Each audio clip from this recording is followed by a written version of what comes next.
ये हरामजादी इसकी वजह से सब कुछ हो रहा है और ये यहाँ का मेरा दिमाग खराब हो जाता है, मेरी लड़की को धक्का क्यों मारा?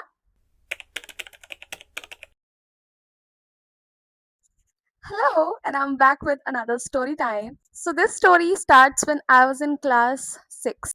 तब मैं एक वैन में जाती थी। जैसे हमारे यहाँ पे क्या होता है कि देयर इज अ वैन और वैन वाले भैया takes you from your house सुबह सुबह एंड वो आपको स्कूल छोड़ते हैं, देन वहां से आपको पिक करते हैं जब आपकी छुट्टी होती है एंड उसके बाद आपको वो घर लेके आते हैं।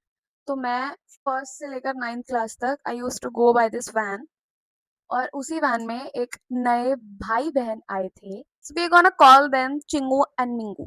तो this Chingu is the brother and Mingu is his little sister. So this one time हमारी छुट्टी हुई होती है एंड हमारे स्कूल में एक फॉर्मेट था कि जितने भी वैन में जाने वाले बच्चे थे उनके सेपरेट लाइंस बनते थे। मतलब वो लाइन में ले जाके ना उनको खड़ा कर देते थे अलग अलग के बच्चे, ये इस वैन के बच्चे हैं, इस वैन के ऐसे ऐसे करके अलग अलग कैटेगराइज करके उनको खड़ा कर देते थे छुट्टी के टाइम में, ताकि ईजी रहे। मतलब जो भी वैन अनाउंस हो तो वो बच्चे फटाफट से चले जाए। तो हम सारे ना ऐसे ही लाइन में खड़े हुए थे। अब now this Chingu and Mingu are new people in our van. So what happens is मैं, चिंगू और मिंगू तीनों लाइन में खड़े हुए हैं। मेरे पीछे मिंगू खड़ी हुई है और उसके पीछे चिंगू खड़ा हुआ है। तो अब ये जो चिंगू है ये अपनी बहन मिंगू को धक्का मारता है पीछे से एंड वो उसकी बहन इन रिटर्न मेरे को धक्का मारती है क्योंकि पीछे से पीछे धक्का लग रहा है तो मेरी तरफ भी आया धक्का। ठीक है, तो मैंने इतना माइंड नहीं किया, हम तीनों ऐसे ही खड़े हुए हैं। एंड उसके थोड़े टाइम के बाद में ना जैसे हमारा फिर वैन आ जाता है, वैन अनाउंस होता है कि अब वैन वाले, ये वाले वैन वाले बच्चे आ जाओ। तो हम लोग सारे बाहर चले जाते हैं। अब हम बाहर जाते हैं ना तो ये जो चिंगू मिंगू है ना दोनों लड़ते हुए जा रहे हैं कि वो तूने मुझे धक्का क्यों दिया, वो मैंने तेरे को धक्का नहीं दिया, वो तूने मुझे धक्का दिया। तो ये ऐसे ऐसे करके ना दोनों लड़ते हुए जा रहे हैं। अब मुझे इसलिए पता है क्योंकि मैं इनके साइड में ही जब जा रही थी तो मैं वॉक साइड में ही कर रही थी इनके, तो इसलिए मुझे सुनाई दिया था कि ये दोनों लड़ रहे हैं। बट मैंने इतना भाव नहीं दिया एंड ये लोग मेरे दोस्त भी नहीं थे दोनों में से कोई भी। उसके बाद हम लोग वैन में पहुंचते हैं एंड वैन में ना जाते ही ये मेरे को बोलता है चिंगू कि रूपांशी तूने मेरी बहन को धक्का क्यों दिया? मैंने कहा धक्का दिया यार, तू खड़ा था ना अपनी बहन के पीछे, तो मे भी तेरे से धक्का लगा हो, मैं आगे थी, मैं कैसे उसको धक्का दूंगी? फिर वो कुछ नहीं बोला and he just stared at me and वो चुप होके बैठ गया। मेरे को लगा मे बी उसको समझ में आ गई होगी कि क्या बात है एंड ये ऐसे कोई मुझ पे ब्लेम करने की तो ये बात है ही नहीं। तो एक्चुअली जस्ट ट्राइंग कि वो अपनी बहन के आगे पोर्ट्रे कर सके कि मैंने उसको धक्का मारा है, ना कि उसके अपने भाई ने, क्योंकि मे बी उसकी बहन घर जाके बोलेगी एंड देन उसको उसके पापा से डांट पड़ेगी मे बी, तो इसलिए उसने मेरे पे बात डाल दी वो। नेक्स्ट डे सुबह सुबह मेरा घर जो था वो उनके घर से पहले था, but we lived near by.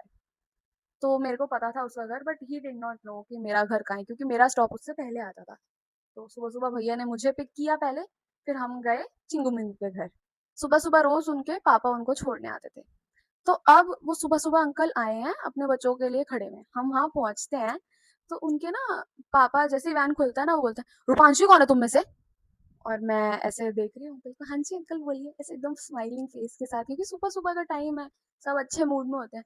तो मैं बोल रही हूँ हाँ जी अंकल मैं ही हूँ, बोलिए तूने मेरी लड़की को धक्का क्यों मारा? अंकल मैंने उसको धक्का नहीं मारा। मैं इतना पोलाइटली और जो मैं उसमें आपको बता रही हूँ ना मैंने इसी टोन में ऐसे ही उन अंकल को जवाब दिया, क्या अंकल मैंने नहीं मारा धक्का। तो, मेरी लड़की झूठ बोलेगी क्या, तूने ही धक्का मारा है उसको, कल इतनी जोर से तूने धक्का मारा है। अंकल मैंने उसको धक्का नहीं मारा है, अंकल आप मेरी बात सुनिए। नहीं मैं तेरी क्यों बात सुनूं, मेरी लड़की ने जब मुझे बताया जब तूने धक्का मारा है उसको, तो क्यों तू धक्का मार रही है? हैं हम अपनी लड़कियों को क्या पिटवाने के लिए भेजते हैं क्या स्कूल में? अरे अंकल एक सेकंड तो रुक जाओ, मेरी बात तो सुनो आप। तो मैं अंकल को ऐसे ही प्यार से ना बताने की कोशिश कर रही हूँ कि अंकल वो मेरे पीछे खड़ी थी और उसके पीछे उसका भाई खड़ा था। अगर मुझे उसको धक्का मारना है तो मुझे उसके पीछे जाके खड़ा होना पड़ेगा, but that was not the case at all. तो मैंने उसको धक्का नहीं मारा है। तो उसके पापा एकदम भी मेरी बात मानने को तैयार नहीं हो रहे हैं, वो मुझे बोल रहे हैं कि नहीं तूने मेरी लड़की को धक्का मारा है, धक्का मारा है। अब मेरा क्या सीन है ना कि अब तक तुम लोग अगर मेरी स्टोरी टाइम्स फॉलो करते हो तो तुम्हें ये बात पता चल गई होगी कि मेरे से चुप तो रहा नहीं जाता है। और दूसरी चीज कि अगर तुम मेरे ऊपर फेक एलिगेशन लगा के तुम मेरे को डांटने की ट्राई करोगे, मतलब मेरी गलती है तो तुम मेरे को जितना मर्जी कुछ बोल लो, जितना मर्जी तुम्हें डांटना है मारना है, मैं कुछ भी नहीं बोलूंगी। लेकिन अगर मेरी गलती नहीं है and you are insulting me and doing all of such things, मैं आपकी एज का लिहाज कर जाऊंगी एक बार, दो बार, उसके बाद नहीं करूंगी। तो अभी क्या है कि अंकल का दूसरा चांस चल रहा था और मैं अंकल को समझा रही हूँ कि अंकल आप प्लीज़ समझिए मेरी बात को, मैंने आपकी लड़की को धक्का नहीं मारा है। और वो अंकल ने इतना ज़ोर से तमाशा मचा दिया था कि 3-4 आस-पास के लोग वहीं उस वैन के आगे ऐसे खड़े होके देख रहे थे कि ये हो क्या रहा है? क्योंकि आप सोचो कि अगर तमाशा मच रहा है तो वो अंकल कितने हाई वॉल्यूम में और कितना चिल्ला के मुझसे बात कर रहे होंगे उस टाइम पे। एंड मैं उनको फिर भी बोल रही हूँ कि अंकल नहीं, आप प्लीज़, आपको गलतफ़हमी हुई है, ऐसा नहीं है, मैंने उसको धक्का नहीं मारा है। हाँ, अंकल यही बोले जा रहे हैं कि हम क्या अपनी लड़कियों को ऐसे पिटने के लिए भेजते हैं क्या? मेरा लड़का क्या झूठ बोलेगा? तू मेरे को क्या झूठी कहानी बता। देखो, मेरे पेरेंट्स ने ना मुझे एक चीज़ सिखाई है कि एक बारी तो बेटा हाथ जोड़ लेना, दूसरी बारी हाथ जोड़ लेना और तीसरी बारी तो उनके हाथ जुड़वा देना, ठीक है? तो अब आती है थर्ड राउंड की बारी। अब मैं अंकल को बोलती हूँ कि अंकल सुनो, मैं आपको ना बहुत देर से समझाने की कोशिश कर रही हूँ। एक तो आप मेरे से इतनी हाई वॉल्यूम में बात कर रहे हो, आपके लिए आपके बच्चे बहुत प्रेशियस हैं और हम कुछ नहीं है। हम ऐसे रोड साइड से उठ के आए हैं क्या, आप इस तरह से हमारे से बात कर रहे हो और इतना उल्टा सीधा बोले जा रहे हो आप मेरे को कंटिन्यूअसली। मैंने जब बोला है मैंने आपकी लड़की को कोई धक्का नहीं मारा, मेरी कोई पर्सनल दुश्मनी नहीं है, and I am not fond of her कि मैं उसको टच करना चाहूंगी। वो मेरे पीछे खड़ी हुई थी। आप थोड़ा सा बेसिक साइंस लगाओगे तो आपको समझ में आएगा कि अगर कोई बंदा आगे खड़ा हुआ है तो वो धक्का नहीं मार सकता। वो पीछे जो खड़ा हुआ है, जो तुम्हारा लड़का है अपना सगा खून, उसी ने ही तुम्हारी सो प्रीशियस लड़की को धक्का मारा है। अब अंकल मान के राजी नहीं हो रहे। अंकल मुझे कह रहे हैं कि तुम्हारे पेरेंट्स ने तुम्हें यही तमीज सिखाई है ना, दिख जाता है तू कैसी सी लड़की है और किस तरह से बदतमीजी से बात कर रही है। मैं कहा बदतमीजी से बात कर रही है अंकल? आप जो इतनी देर से बदतमीजी से बात कर रहे हो इन द नेम ऑफ कि आप मेरे से बड़े हो, तो आप मेरे से बदतमीजी से बात कर सकते हो, लेकिन आप जब कॉन्टिन्यूअसली इतना तमाशा मचा रहे हो पूरे रोड के ऊपर मेरा, तो मैं आपको इन रिटर्न कुछ बोलूंगी तो वो भी बदतमीजी हो जाती है। How is this even logical? अब ऐसी-ऐसी करके ना हमारी बहस चल रही है वहाँ पर बहुत तेज़। और जो हमारा वैन वाला भैया था ना, वो एक्चुअल ओनर का कोई रेंटेड ड्राइवर था। तो उसको उसको कोई लेना-देना ही नहीं है कि क्या हो रहा है, क्या नहीं हो रहा है। वो बस खड़ा हुआ चुपचाप वहाँ पे सुन रहा है। वो बस देख रहा है कि यहाँ पे क्या हो रहा है। और वो अंकल मेरे को इतना उल्टा-सीधा, इतना बदतमीज़ी से बोले जा रहे हैं कि हम अपने बच्चों को ऐसे ही भेजते हैं क्या? मैं अपने बच्चों को निकलवा लूँ क्या स्कूल से? मैंने कहा अंकल आपकी मर्ज़ी है। आपको निकलवाना है, आप निकलवा सकते हो। देखो कितनी बदतमीज़ लड़की है, कितना उल्टा-सीधा बोलती है। अब भाई ठीक है, हूँ तो हूँ बदतमीज़। अब मैंने ये सब बोल दिया है उनको, ठीक है? अब इतनी अच्छी-खासी लड़ाई हुई है उसके साथ में। अब उनके अंकल ने भी लास्ट तक भी माना नहीं कि मेरे बेटे की गलती थी और तुम्हारी नहीं थी। वो अंकल इसी उस पे अड़े हुए थे कि तूने मेरी लड़की को धक्का दिया। अब अगर मैं कह रही हूँ कि 0.1% धक्का दिया भी है, तो अंकल मेरा क्या गला काट दोगे आप?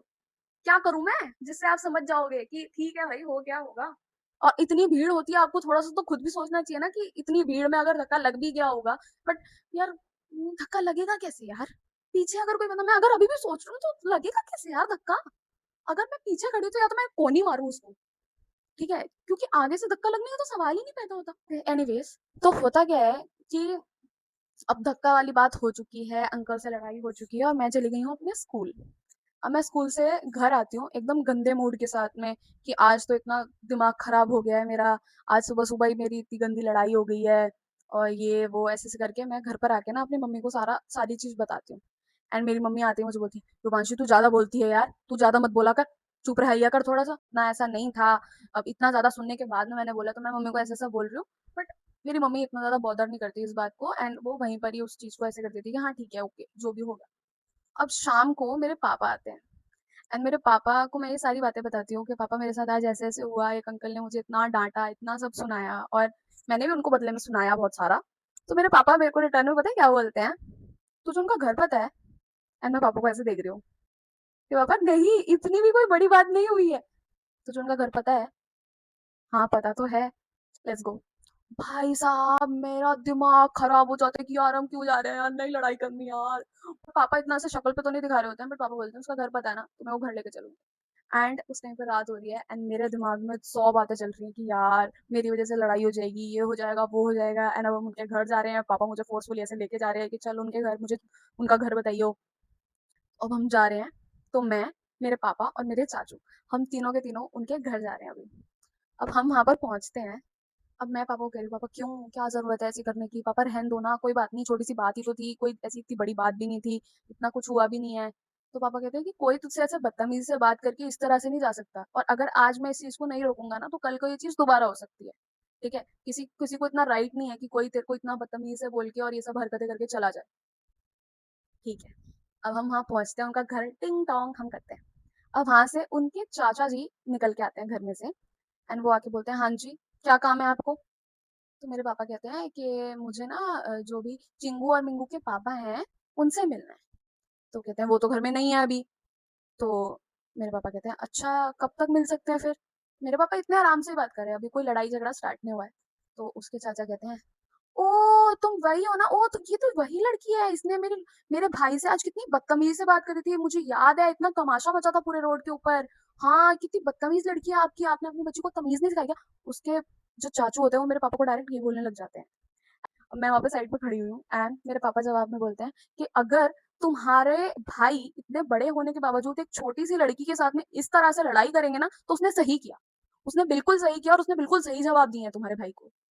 एंड दूसरी चीज अगर तुम्हें कोई भी प्रॉब्लम है ना तो मैं उसका पापा हूँ, तुम मुझसे आके बात करो, ठीक है? या फिर स्कूल में बात करो, स्कूल में कंप्लेंट करो। तुम इस तरह से बीच सड़क पर मेरी बेटी को हरास नहीं कर सकते हो, ठीक है? तो पापा ने ऐसा बोला उनको एंड देन ना वो एकदम बोलते ना, मुझे तो ऐसा लग रहा था वो लड़ाई के ही मूड में थे, वो बैठे हुए थे कि कुछ तो होए चीज और वो लड़े फटाफट से।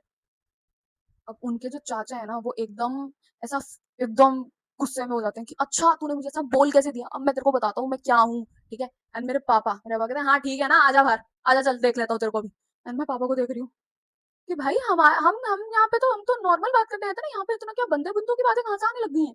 और यहाँ पर वो बोल रहा है कि मैं अपने बंदों को बुला लूंगा, पापा कहते हैं हाँ देख लूंगा, चल चल एक एक को देख लूंगा। और मेरे पापा एकदम ऐसे ऐसे उनको बोल रहे हैं, ठीक है? एंड मेरे चाचू वहां पे खड़े हुए हैं, कोई बात नहीं, कुछ नहीं होता कुछ नहीं होता, वो चाचू मुझे ऐसे बोल रहे हैं। एंड सडनली वहां पर ना मतलब फुल ऑन अब तमाशा मच चुका। मिंगू मिंगू इतने डरपोक कहीं के, वो वहां बालकनी से देख रहे हैं, वो नीचे उतर के भी नहीं आ रहे हैं, वो थोड़ा ऐसे करके देख रहे हैं। और उनका जो बेटा था ना चिंगू, जिसकी वजह से ये सारी मिसअंडरस्टैंडिंग और ये सारी चीजें हुई थी, वो वहीं के वहीं वहां खड़ा हुआ है और ऐसे करके देख रहा है। मतलब यू आर द गाय यार, तू एटलीस्ट तू तो नीचे उतर के आ सकता ना। मैं अगर अपने पापा के साथ इतनी दूर से चल के आ सकती हूँ बीइंग अ गर्ल, तो तू तो लड़का है ना भाई, so much macho man kind of guy जो तू अपने आप को पोर्ट्रे करता है, तो तू एक बार नीचे तो उतर के आ ही सकता था। And he is just standing there, वो वहां पे खड़े होकर देख रहा है। और उसके चाचू एकदम ऐसे लड़ाई के उसमें आ रखे हैं कि ओए आजा बंदे लेके आजा, ये होने वाला है वो होने वाला है, तो ये लोग ऐसे कर रहे हैं, ठीक है?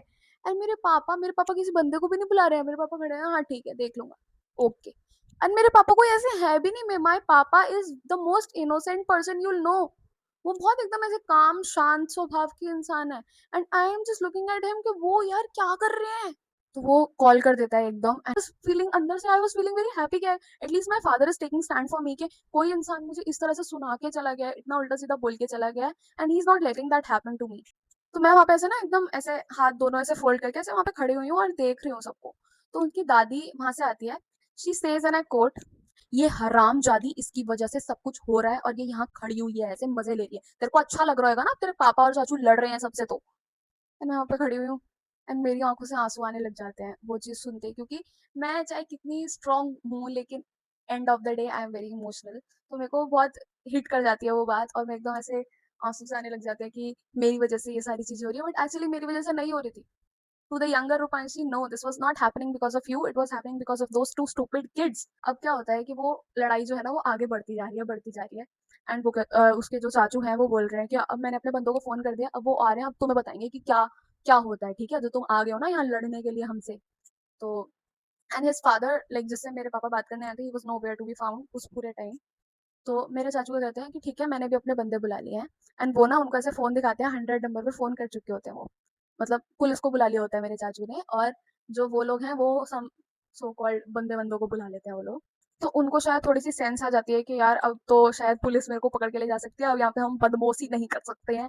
तो वो क्या कहते हैं कि अच्छा ठीक है बच्चों बच्चों की बात है, ऐसी सुलटा लेते हैं, ठीक है तुम अपने रास्ते चले जाओ हम अपने रास्ते चले जाते हैं। एंड मेरे पापा अभी भी चिल्लो के वहां पे कह रहे हैं कि क्यों क्या हो गया, बुला लेना अपने बंदों को, बुला रहा था तू तो।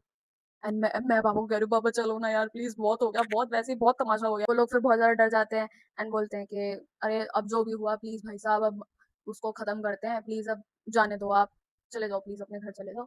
और मतलब पूरी गली वहां पे खड़ी हुई थी।